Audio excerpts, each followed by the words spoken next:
Well, hello there, good morning and welcome. Welcome to my little arty corner of the internet on YouTube. And it's Saturday, it's the 20th of November. I'm feeling almost 100% better, I think. So I do need to turn my attention to work today. I'm going to have to work like Billy Hull to get the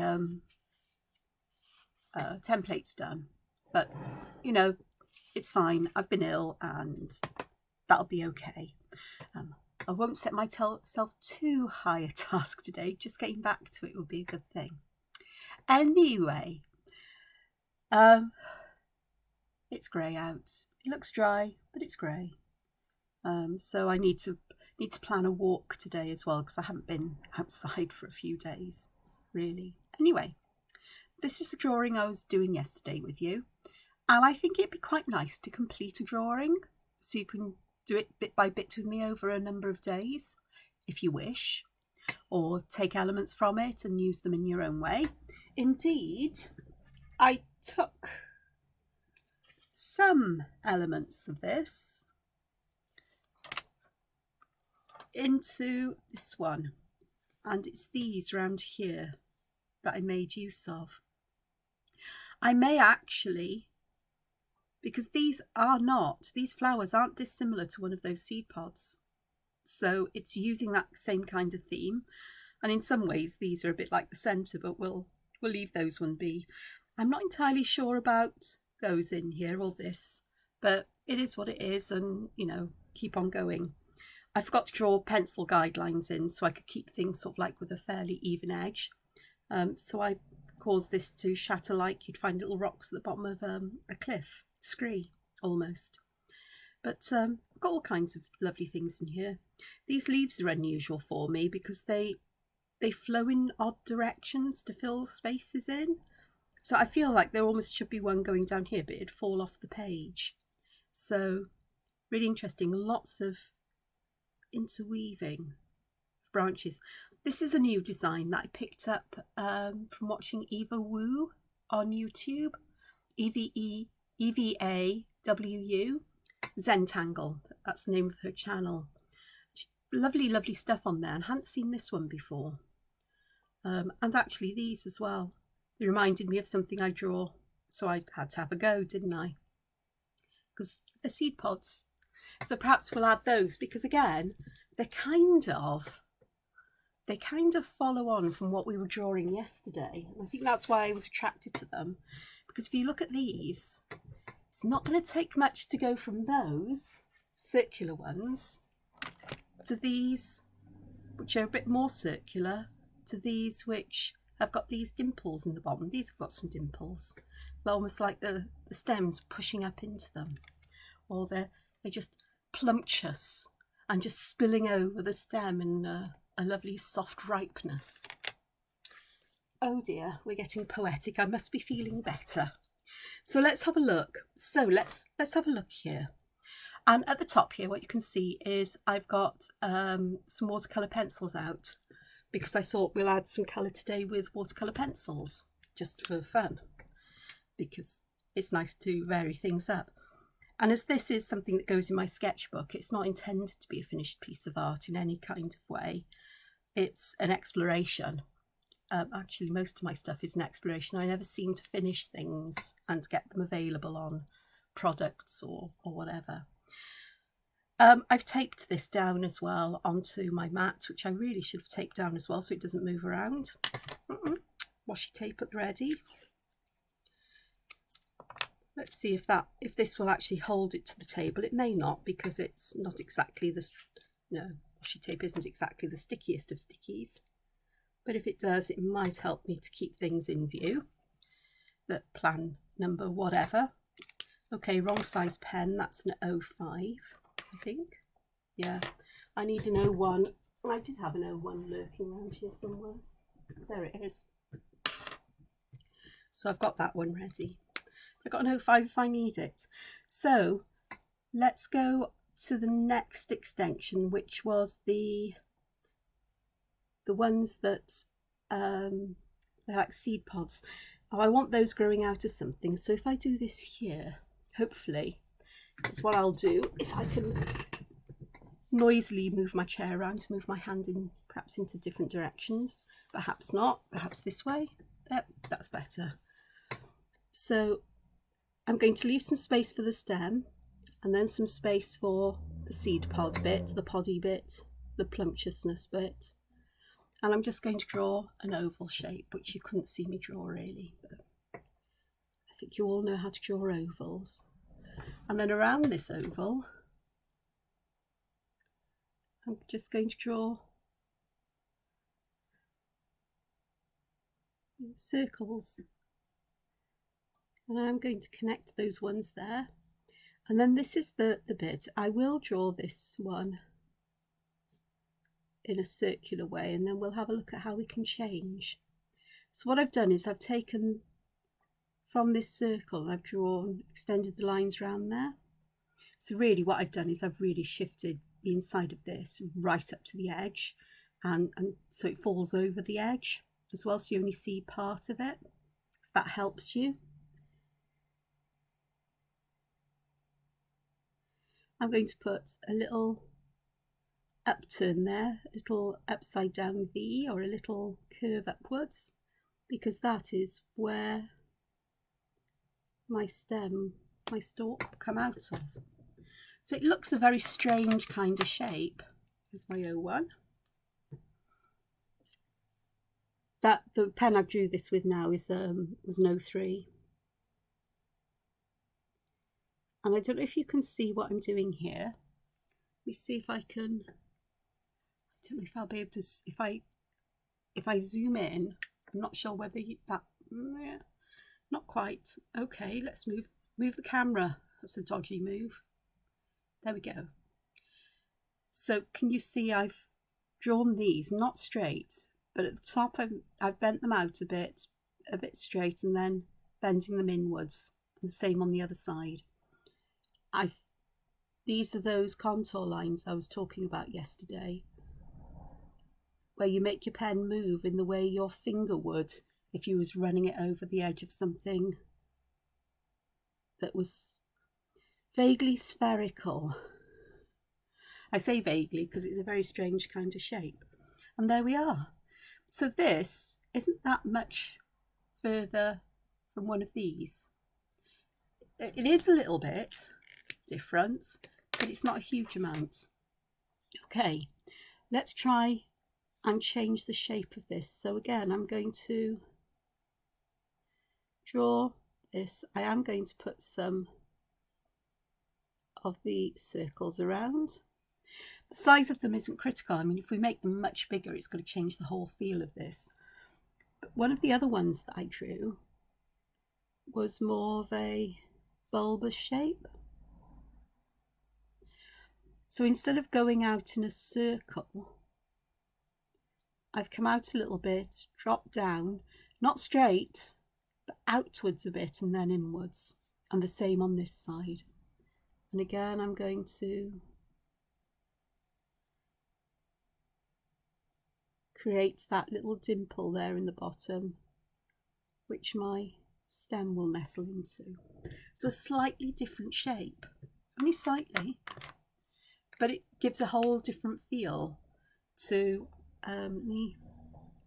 Oh, I'm going to sneeze now. Excuse me. I'm not going to stop. I'm going to sneeze.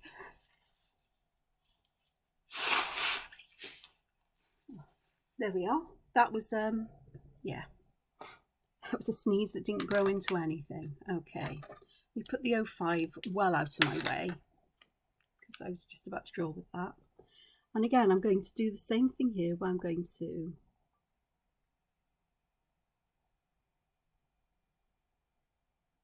bend these lines just at the end to begin with, and then these ones can be a bit curvier. And so that's a different kind of feel, and I think I might even put a couple more on the side and perhaps another one in here. What I've done that's different to this one, kind of, is I have made the lines get closer together towards the outside edge. And by doing that, that makes it feel like it gives a sense of shadow and also a sense of curvature, as if these lines are getting closer and closer together. If you ever look at something like a ball that's got a stripy pattern on it and hold it in this kind of way, you'll see how those lines tend to get together closer towards the edge. It's an illusion, it's perspective, but it works. So again, I can do that one with that one, which is fun. Okie dokes. I am going to draw one up here.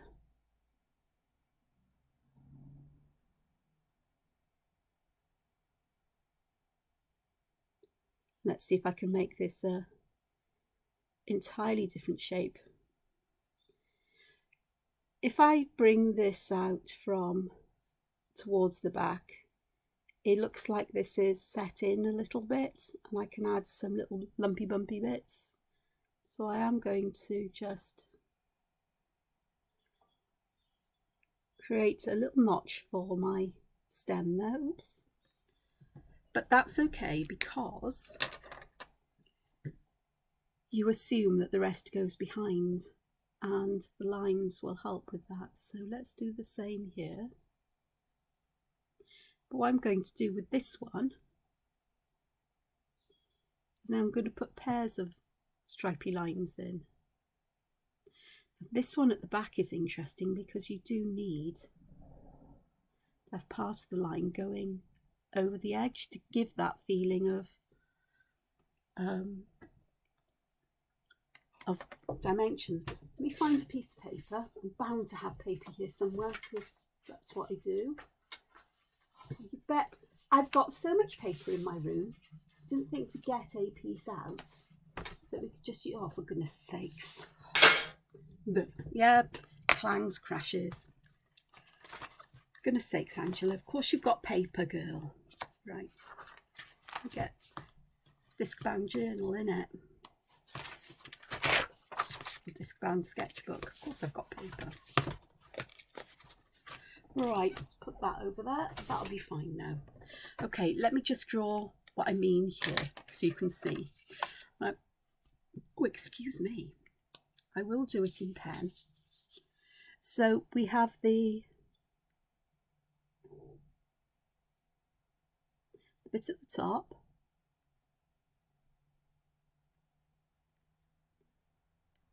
All of these circles, which if you draw this really big, you can actually change the size of them and how they appear. So these ones appear to be behind, you know, sort of like behind the curve of this, because this will curve this kind of way.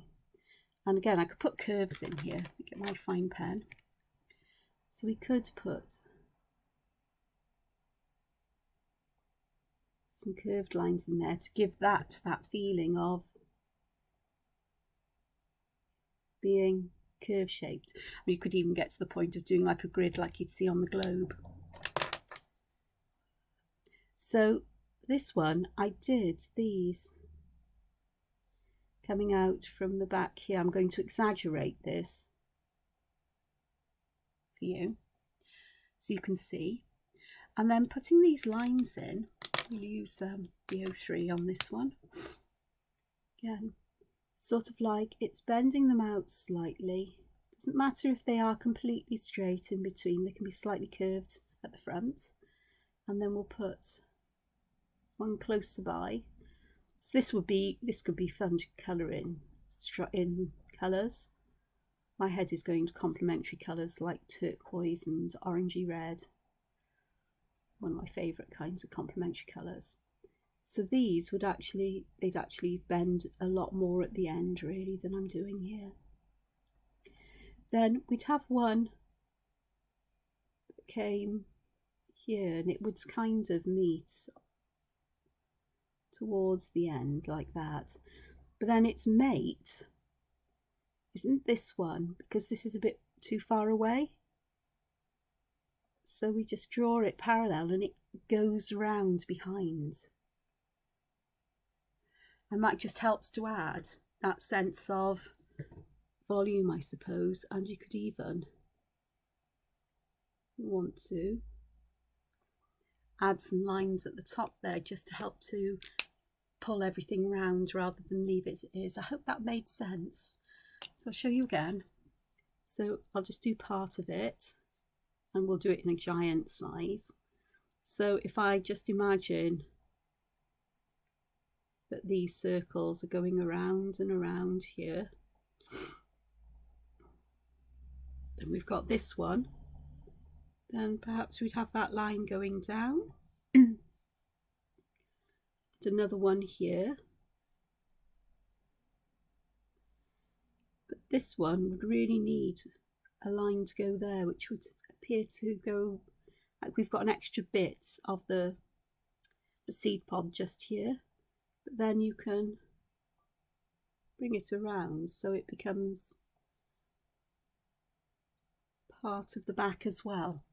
So it's almost like it's enclosing this central area. I hope that helps, because I know that it can be difficult to see. I'm drawing quite titchy today. Titchy, small. Translation. Something's titchy, it means it's very small. It's very titchy and tiny. Yeah. Words I use without thinking yet could be misconstrued. So let me do a couple more. And what I'm going to do here is I'm going to draw the shape in before I add the little circles, because again, this may be an easier way for you to do it. In fact, I'd prefer to do it that way in some ways, because I know that I can fit those in. And if I want those little ones behind, that'll be great. So again, let's switch to the finer pen to add some stripes.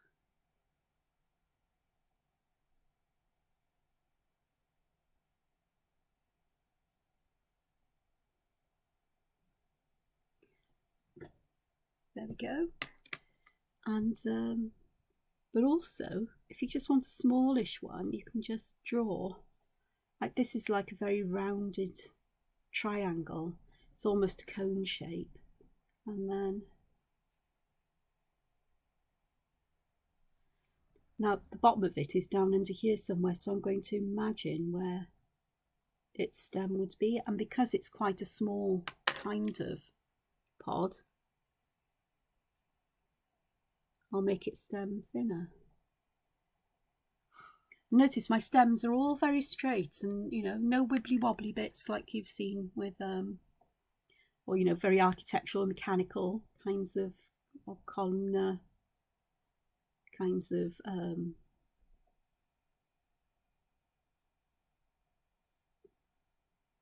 features on them. Now this one will meet behind that one if I carry the curve on, which is what I've done, and I'll just thicken the line there. It would actually just come out behind there, so that's good enough. And then this one, it's got quite a wide and short kind of top to it, which is quite nice. It's quite cute. So we've got some of these here. Now then, what do I do here? I think for these, I'm just going to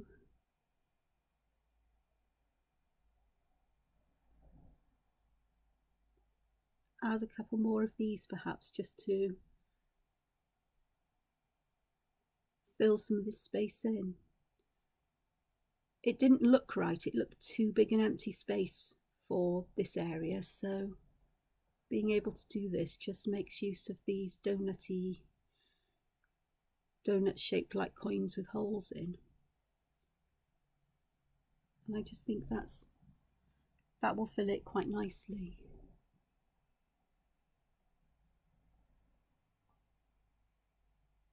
I don't know if you can see what I've done there, but I've put this one behind this one and made this line disappear underneath. So that's quite nice. That adds some interest there. See, if I go back to my drawing, just cap my pens. I don't like leaving them open.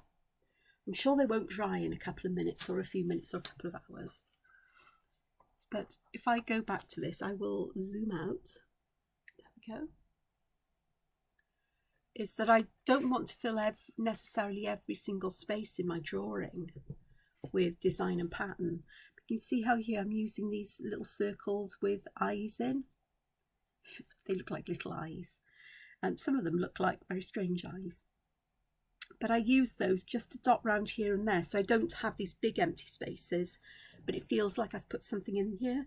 Here I haven't, because I do want to leave some spaces I can make use of, perhaps.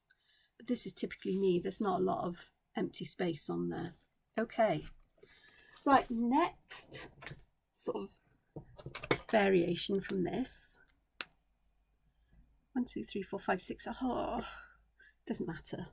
Come on, Angel, you have to get over this need of having odd numbers. Is turning these into flowers, which is really easy. There are a number of ways of doing this. So that's the centre of the flower.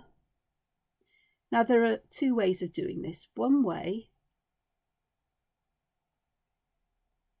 is to draw the sections like this.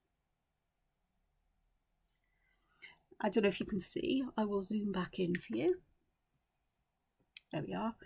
But I'm making the petals kind of heart-shaped, but without the point at the bottom. So the top of them has these little dips in them. It doesn't matter whether you do that or make them curvy, pointy. It really doesn't matter. The other way of doing this is to draw the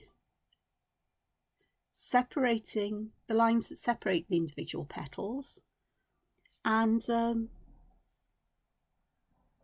use that as your guide to draw the petals in.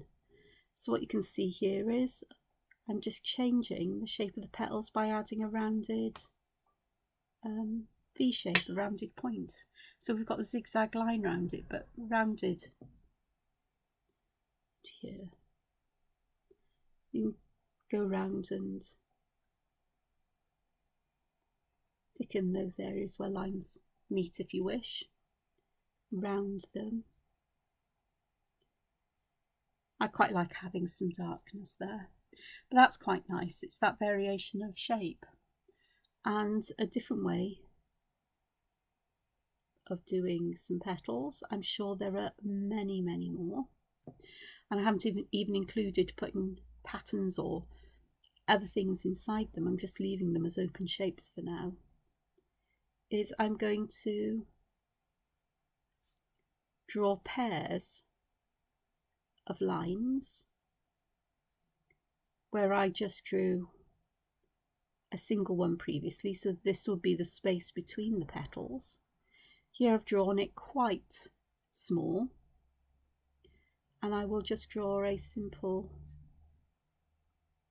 arc, a curve, to join those.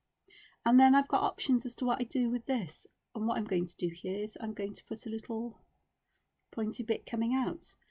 I could have put another curve there. I could have had a curve going downwards.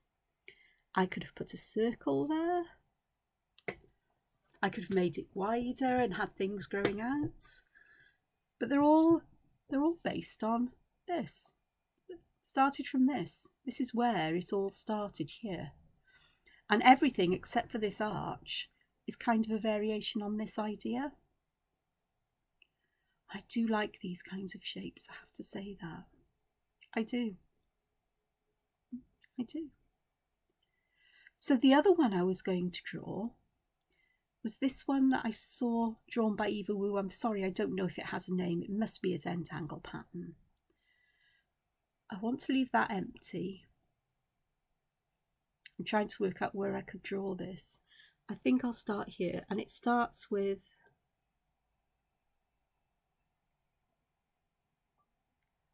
a line like this, and you loop around on the top. Or you can draw the line and draw a teardrop shape at the end. There's many ways of making the same shape. It's just what you're comfortable with.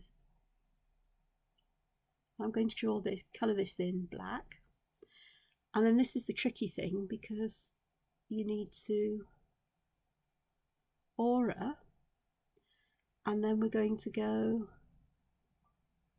out, rounded point, and then we're going to bend this one back in so it becomes, we get this to a point, and then if I draw this on the other side,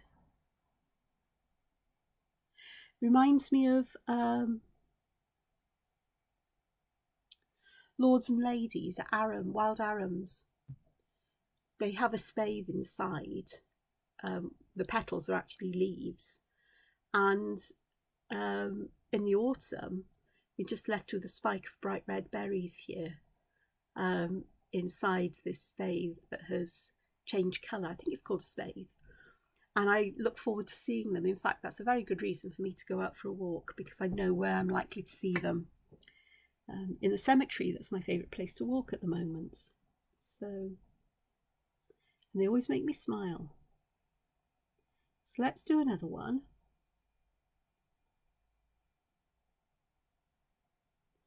Just let them grow as they need to. I wanted to start from here, and here I drew, stopped the line where it met, imagined where it would go, lifted my pen and started again here. Again, I'm going to colour this in black. We call these wild arums lords and ladies as well over here. I don't know what they're called in other parts. Now, this one is going to be awkward for me to draw, so if my hands and my head or whatever gets in the screenshot, you'll understand why. Because I'm not going to twist and turn the paper. I've deliberately stuck everything down so it won't.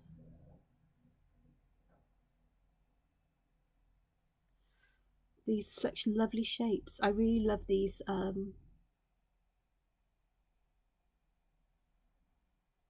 kind of shapes here. So that one is much bigger. I'm never quite sure where to put these bits. I don't think it matters too much. Part of me thinks I should have started spreading them out here, but it is what it is. It's new to me, so. And of course, for my happiness, for me to feel content, and this is going to be a darned awkward one for me to draw.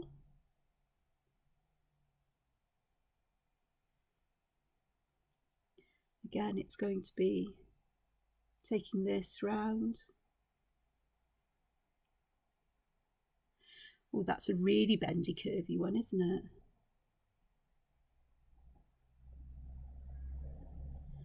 But I do like it.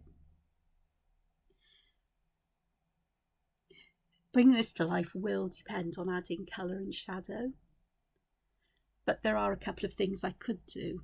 I'm going to try this in pencil because I don't really know if it's going to work, and of course in pencil it means that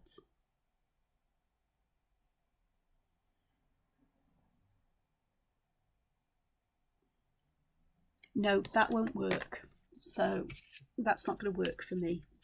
So it is going to be about where I have highlight and where I have shadow that will help to bring this to life and to make it feel like it's curved.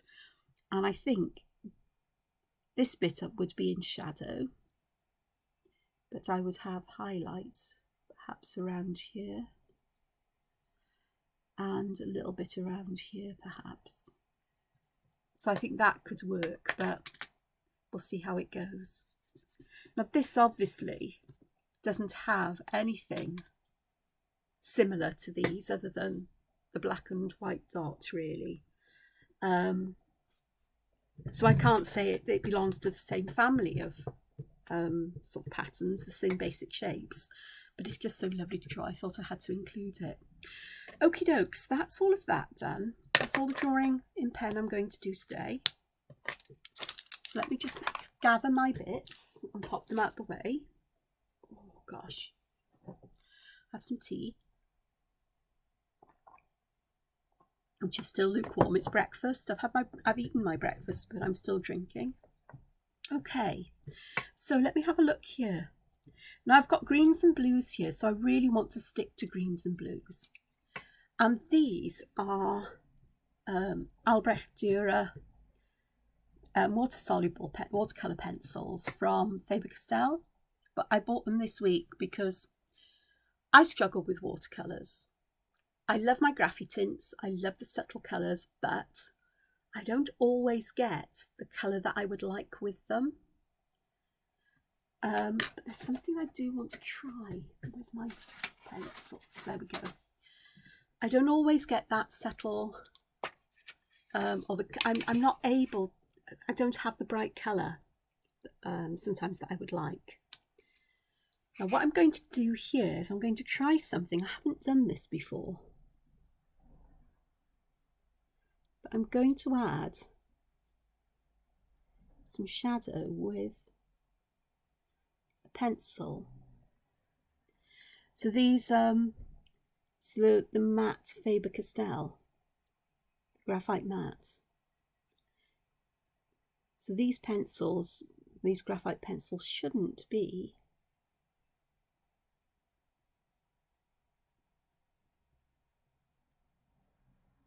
water soluble. In fact, they aren't, because they're not marked that way.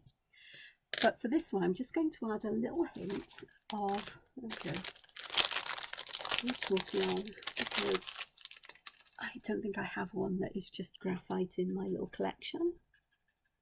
But I am just going to blend it in just a little bit. I'm not going to blend it out too much, but I just want to see what will happen. Here it's about where do I want the shadow and where do I want the highlights. And then I'm going to try adding the watercolour over the top of this. And what this should do is the grey should add a grey shadow to the colour. So I'm not just using intensity of colour, I'm using grey shadow, as I suppose you would kind of get in nature. Now I've done this quite subtly because I've not done this before. So this is brand new to me. And I have no idea where this idea came from, but I just thought of it. I thought, oh. I'm forever looking for ways of working with colour and shadow and highlights. Okay. Let's have a look. So I've just got a water brush here today. Again, I'm just touching to the edge just to get a tiny bit of colour in the middle here. Just a tiny bit. And this colour is Cobalt Turquoise. And it's beautiful. I love turquoises and teals. In fact, I love many colours. Now this has, quite serendipitously,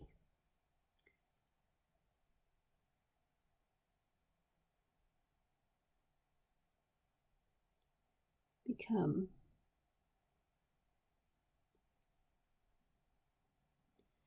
darker towards this side, which is where I put a lot more of the graphite down. My brush is a bit wetter than I'd like. But what I'm hoping for is that that shadowing I put in will help to intensify the colour here, or to add those darker tones that we associate with shadows. This is going to have to dry for a moment, but I shall do this again with a different one, but I think I'll add some more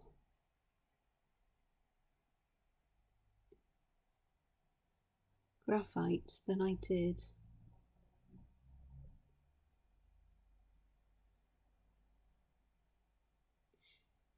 So I'm trying to think where the shadows would be darker, and here I think it would be underneath these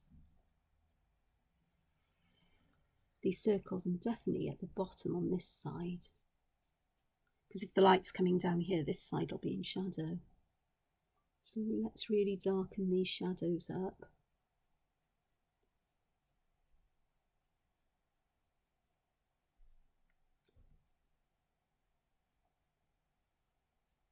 So I'm adding a lot more shadow here, a lot more graphite. I'm using a 4B from this set because I find I like its hardness, but also the density of shade it puts in. I'm going to add a little bit more shade on the outside edges, and perhaps just a little bit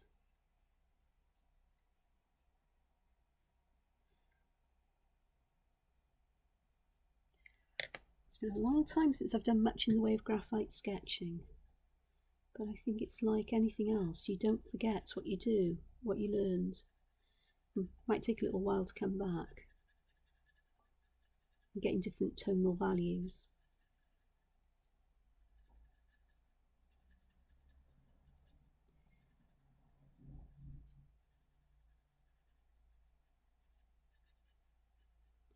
Tonal values are how dark or how light the graphite is from no graphite, so it's just the colour of the paper, whatever colour it happens to be. Mine happens to be coloured with distress ink, so it's a sort of like greeny blue, a very pale, sort of like yellowy greeny with bits of blue on.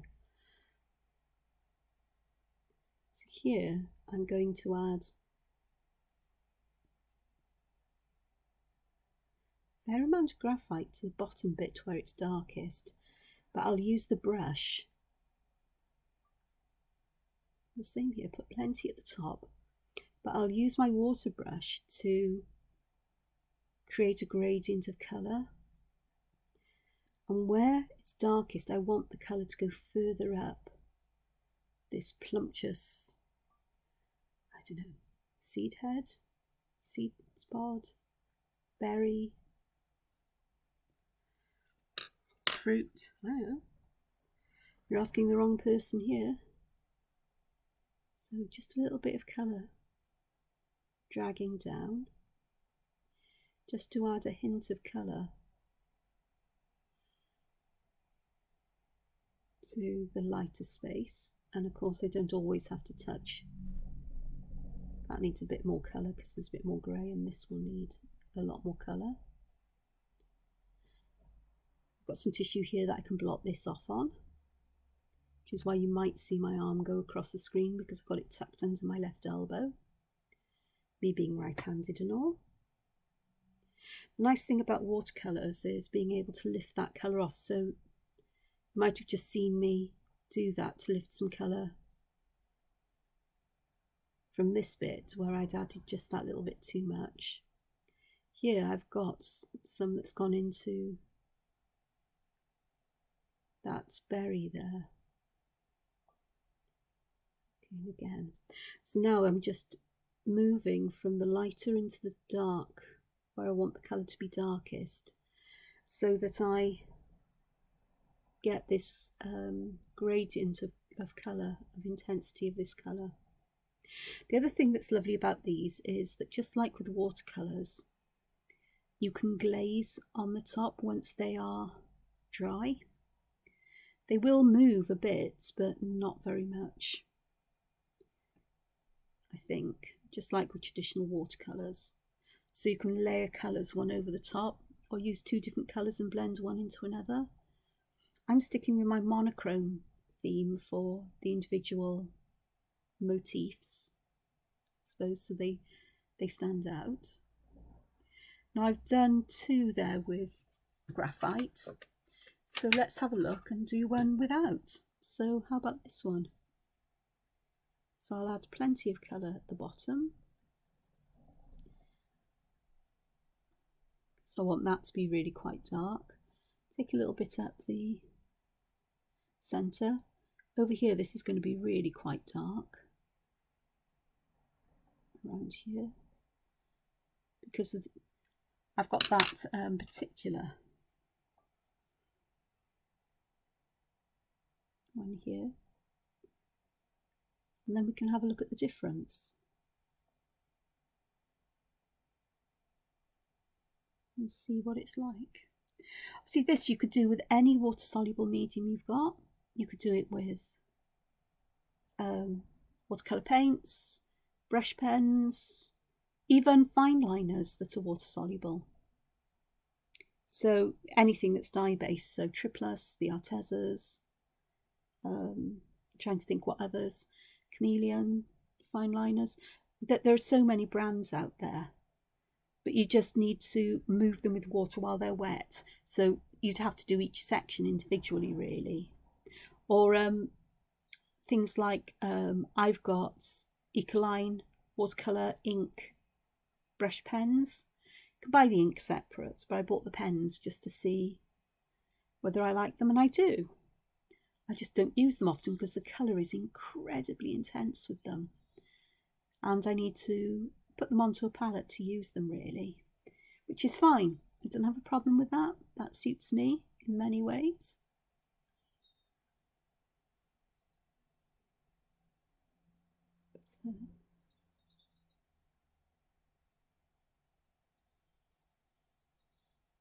This is a nice way to work. It is a bit fiddly and fiddly and fussy at times, but there we are. So we've got, God blimey, that graphite undertoning really does have a big difference, doesn't it? Even on the camera, I can see that. I can see that here as well. Just turn some light on. I can see it with my eyes, and that really does have a difference. I quite like it actually, particularly the heavier application. I do need to add a bit more colour because I need the intensity of colour there. This is nice as well, but I would want to use a darker colour or to add some shading to this afterwards. So it works either way. You know, you leave it dry, you can then add graphite and shade out if you wish, and do it that way. But I quite like doing it's the undertones because it will allow me to use perhaps a darker colour. Shall we check? That is dry. When paper's damp, it always feels cold. This one isn't cold. Okay, so I've got this one. I'm going to use an indigo just to add some depth here.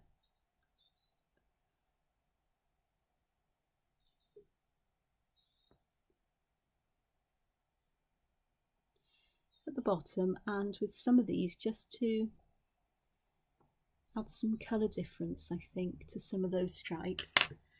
I've only added a little bit of this watercolour, this particular colour, because you don't need a lot. I'm only working in a very small scale anyway.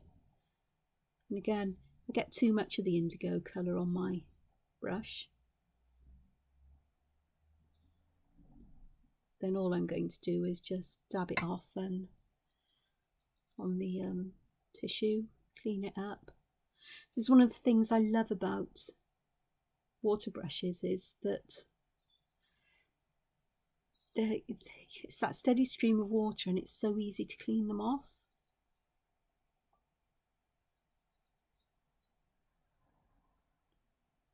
These water soluble media like this are fantastic because the colour that you put down when they dry is very different to when it's wet. So with that, that's made quite a big difference.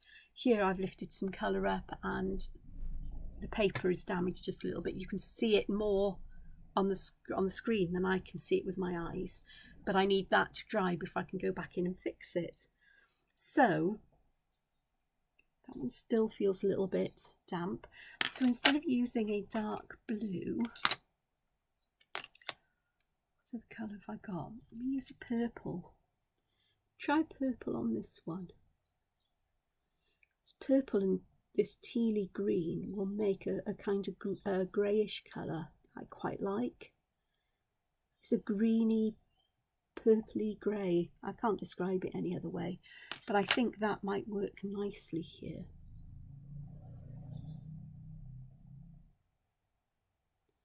To add just some shadowing. I am just dotting water into the colour and then using a clean brush just to move the colour around just a little bit. I don't want it to go very far, because if I used all the colour I've dotted down, I would colour the whole thing. Yeah, I just want that darkness.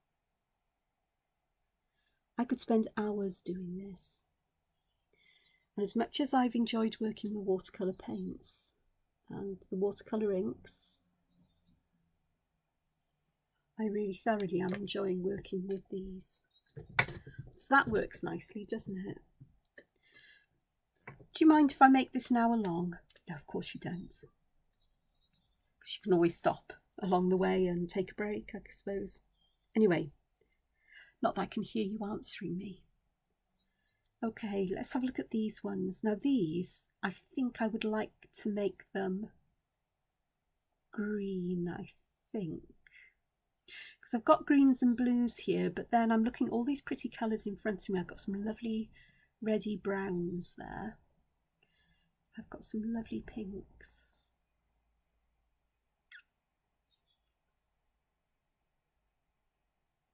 See, I'm trying to think, how am I going to add shadow and highlight to these? I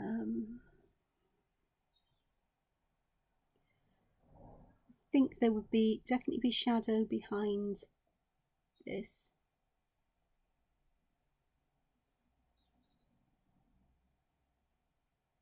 We put plenty there. What I'm going to do is I'm going to do in true Zentangle style. Let's actually blend this out. But I also think that this would also be in some kind of shadow, wouldn't it? I think so. I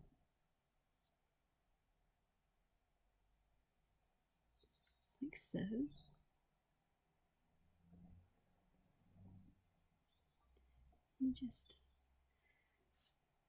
So I'm going to blend it out. I may not, because I may leave these lines in because they add texture. If you look closely, it's, you know, leaves and so on, you get all the veins, and even on petals you can see the structure that's there when you look closely. So I'm quite tempted to do that, but I'm also going to add where I want some shadow around the edge here, just to have it so it feels like it falls away. Should be quite fun, I think. This doesn't work, I won't be too disappointed, but I'll get a better idea of how I can make it work going forward, perhaps. And here what I'm doing is I'm putting a shadow along the outside edge, the inside of this bottom edge, the outside edge.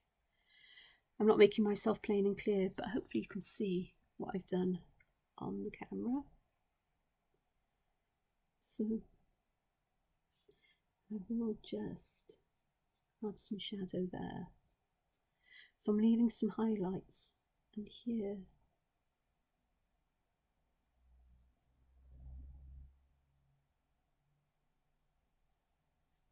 that's okay. Now then, where's my pencil case? It's over there, because in here I have my Tombow mono eraser, which is fabulous for removing graphite where I don't want it, and for lightening areas where perhaps I've made it a bit dark.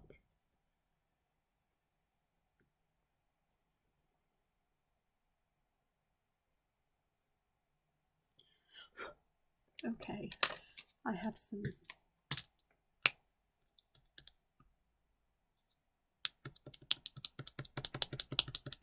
it's just a kneadable eraser I'm using to pick up the dust from the eraser, because I'm not a fan of eraser dust. Okay, I am going to do these in I think I'm going to do it in a pink. Which one? I'll use the darker one, which is it's magenta. So I'm going to put the most colour down, a lot of colour down where the shadows are darkest. Doesn't matter if they're not exactly the same shape, because remember, this is about adding water to shift this pigment. I'm going to put lots down here, and I'm going to use the brush to fill the rest of the area in. And just put some there, and I do want some going up around the middle, because I want to try and make this feel like it's folded in the centre, so that these are almost curling upwards and inwards a bit. Whether I'll pull it off, I don't know. This is new to me. So let's make sure my brush is nice and clean. So I'm just going to dampen around the edge here. Just pull a little bit of colour out. You can see the huge, I say huge difference, the difference, how the colour comes alive with water. It's almost magic. In fact, adding colour to line drawings is a bit of magic. It brings the line drawings to life for sure.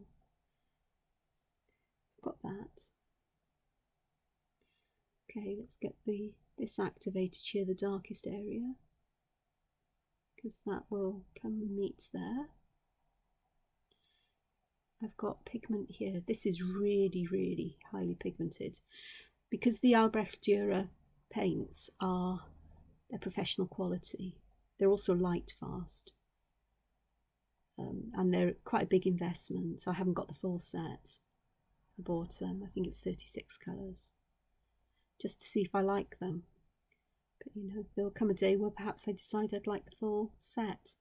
The nice thing is though that they are open stock, which doesn't happen with a lot of the cheaper brands. Open stock means you can buy colours individually, so that, for example, in this set I'm likely to use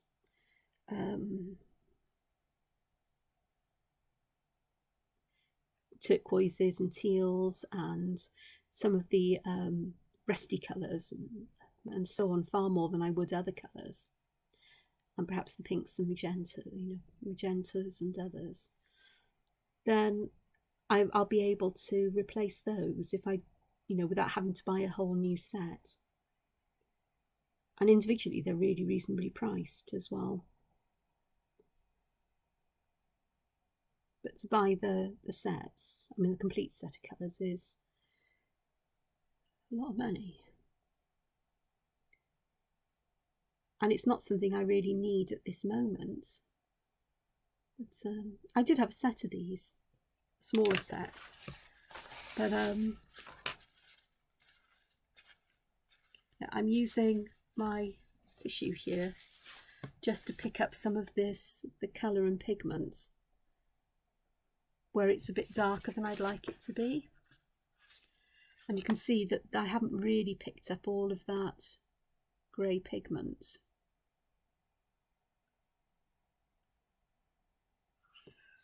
Or the grey from the graphite as much as I'd like to. But is that working in any way, shape or form? It is a bit. It's a bit untidy. It looks a bit grey and dirty at the moment. And that is simply because I used the graphite. Okay, how much time? It's 53 minutes. Okay, so let me try this, but with just pencil. And let me think about where would because there would be shadow. I want the shadow going here as well. Darkest areas. And that's how I should have worked it really, was to work the colour in that way, get the shape. Just going to run a thin line around here because I think I was a bit heavy-handed on this one. Down here as well. I definitely want plenty of pigment there. Oops, wrong one. Doesn't matter, because I'll eventually do this one as well. Let's see how this one will work. Oh look, I coloured over the white spot there, doesn't matter.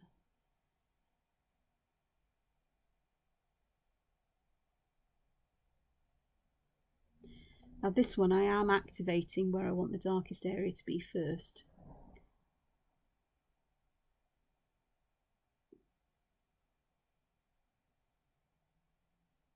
Because I will want to push some of this colour back, I think.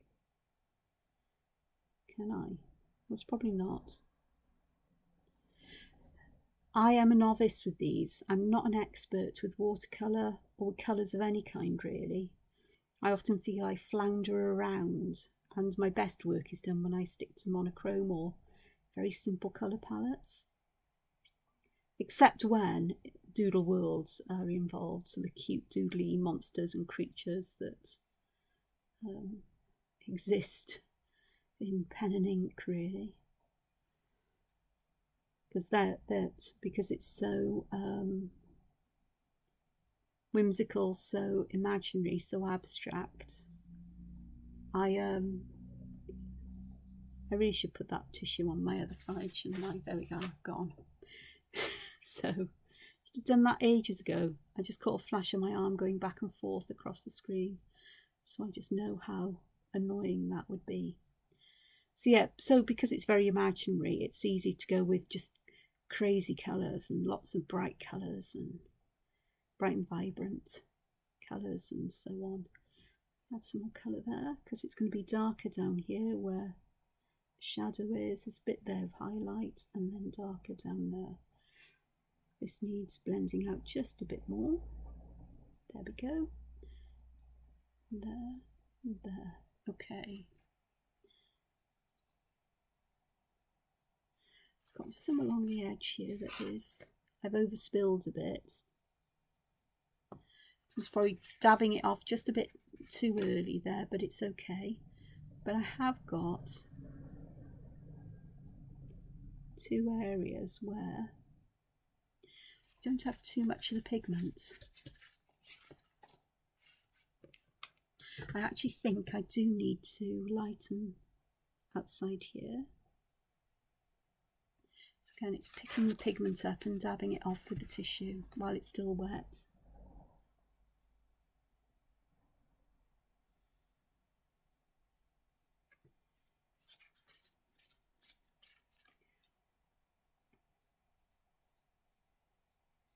This isn't watercolour paper, so it's not going to be the best for this.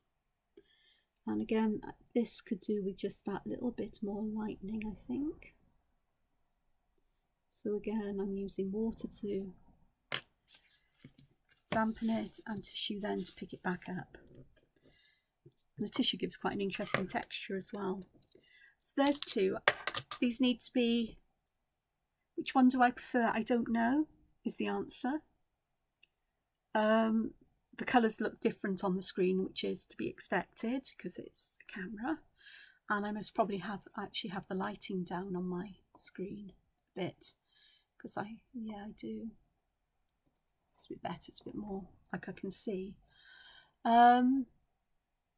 This one gives those duller tones, and to be honest with you, this under shadowing I could do with ordinary coloured pencils and then use water soluble on top, except with ordinary coloured pencils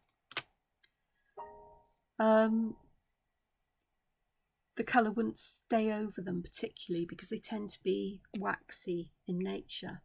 They tend to resist the watercolour far more than anything else, whereas with graphite it will actually stay on top of the graphite, which is surprising considering graphite is so slippery and shiny, but you know, it is what it is. So I don't know how you feel about those. I'm not sure I know. It's all an experiment. These are these blue ones with the grey are really lovely, and the purple one, that hint of purple at the bottom is really quite nice. This is nice, but I need more contrast, and I could do that with the darker colour, so I could use the indigo again, or I haven't got a darker turquoise than the one I used, but to use darker blue or even purple. Black is a bit stark. Graphite would work nicely because it will lay on top of watercolour, but it's nice to do it with the same medium. But these were fun to try out, as with these. So it really is where this line is here, that's where things are creased over, and I can now see that is that I could have put a lot of shadow underneath, left the out, you know, a rim there, but I can see that now that I've done this. I can.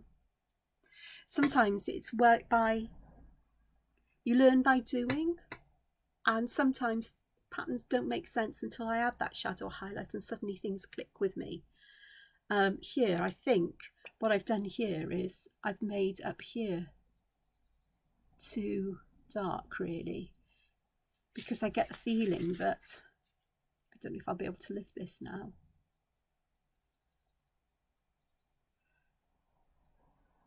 I get the feeling that if I make that lighter, then it's almost like this area here.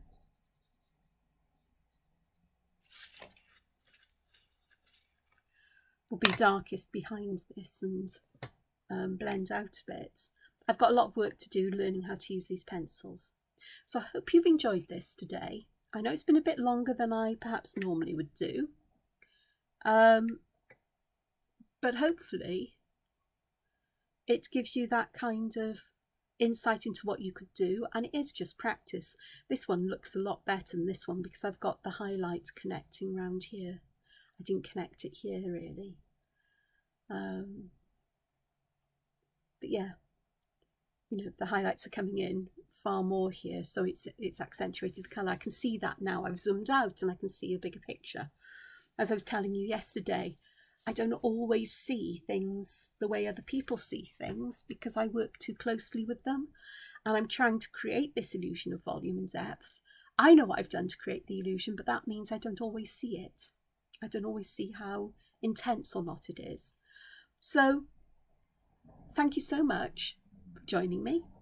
Thank you so much for the lovely comments once again, for the likes, for subscriptions. Likes are really important in U-term, in the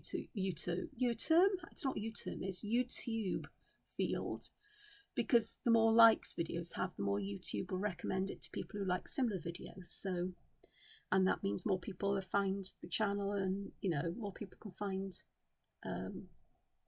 these things. So I hope you're enjoying doing this. I hope you're enjoying creating a drawing with me, or using it as inspiration for your own is fine. The different kinds of motifs. I have no plan as to what I'm going to do when I sit down each morning, by the way. There's no sort of like sketch done in advance. I just go with what I fancy doing, which is fine. I think that's a good thing. So take care, enjoy the rest of your day, and please, please, please find time to be creative. Until we see you again, bye. Bye for now.